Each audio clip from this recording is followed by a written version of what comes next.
Kak Dede bersama Hendra Meko.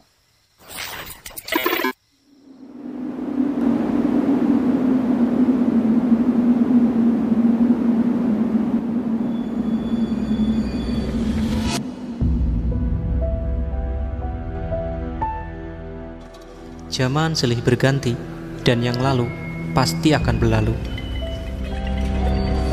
Hari kemarin sudah berubah menjadi cerita, dan lahirlah sebuah sejarah yang nyata.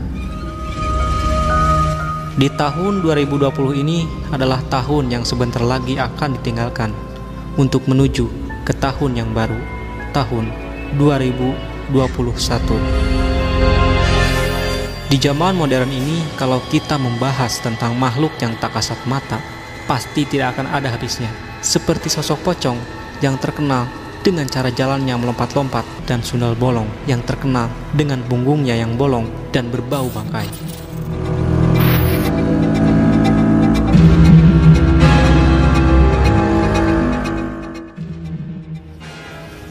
Sebelum kita lanjut ke bahasan inti, kalian bisa support channel ini dengan cara klik tombol subscribe dan jangan lupa tekan loncengnya agar kalian tidak ketinggalan dengan info-info misteri lainnya dari channel ini.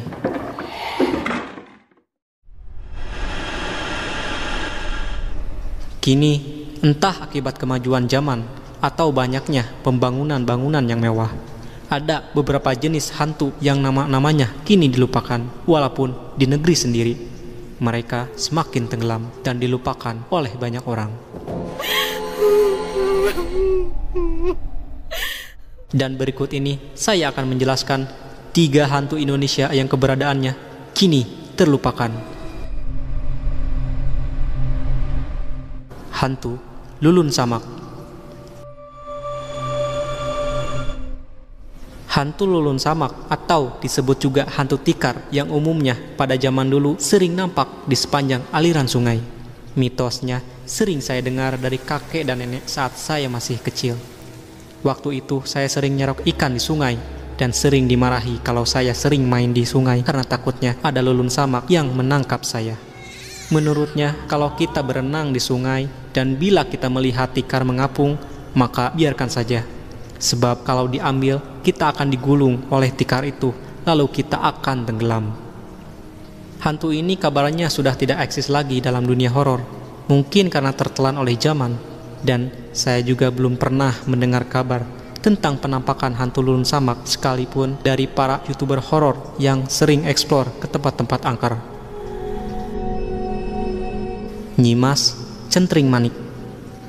Hantu yang tidak terkenal selanjutnya adalah Centring Manik. Nama lengkapnya Nyimas Centring Manik.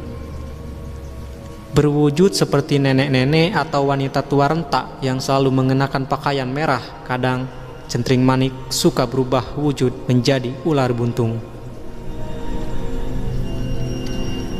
Menurut rumor dari masyarakat Bandung sendiri, sampai zaman ini masih ada orang yang melakukan praktek pesugihan Nyimas Centring Manik. Bagi siapa saja orang yang melakukan ngalap berkah, ia akan dipenuhi dengan harta kekayaan melimpah meskipun dia tidak bekerja. Jerangkong.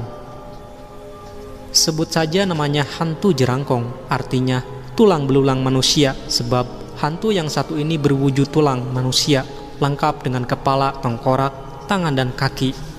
Hantu jerangkong suka berjalan sendiri di tengah malam, dengan keadaan suasananya yang sunyi, dan hantu ini nampak seperti dalam kesepian.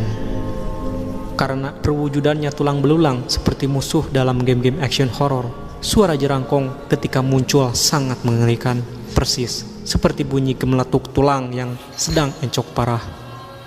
Diyakini hantu jerangkong muncul pada lingkungan yang sepi dan muncul dari lingkungannya yang warganya berternak ayam. Katanya, menurut mitos, hantu jerangkong ini keluar dari dalam kuburannya sambil mengeluarkan asap yang tebal.